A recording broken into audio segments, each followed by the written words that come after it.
tous, aujourd'hui on se retrouve pour réaliser la potion d'Astérix en Fimo.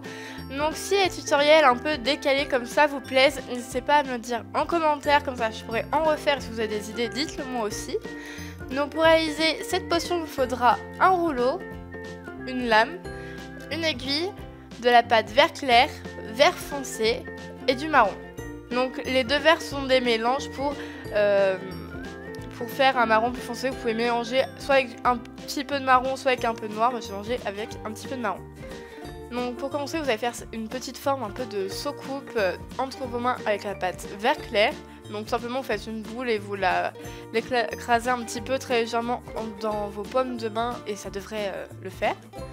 Ensuite on met une petite pastille, toujours de la même couleur sur le dessus de votre soucoupe, on va appeler ça comme ça. Donc là vous obtenez un petit peu une gourde. Voilà, je sais pas, moi je trouve que ça ressemble un peu à une gourde. Ensuite avec la pâte vert foncé, j'ai réalisé une première bande que je vais mettre en diagonale sur tout tour de ma gourde. Ou de ma potion, enfin on va appeler ça une potion. Parce que pour l'instant ça ressemble un peu à une gourde quand même je trouve.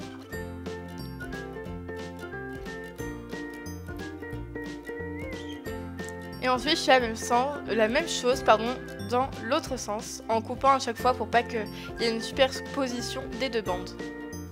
Ensuite j'ai mis un bout de pâte, donc moi c'est de la pâte caramel, que j'ai mise sur le dessus, au-dessus de la pastille vert clair pour réaliser le bouchon en liège. Et ensuite j'ai texturé avec une aiguille. Donc voilà, ce tuto est déjà terminé, j'espère qu'il vous aura plu. Il est assez court, mais je trouve qu'il est quand même sympa à faire. Donc s'il vous plaît, dites-le moi en commentaire et mettez des gros pouces bleus. Je vous dis à la semaine prochaine. Bye!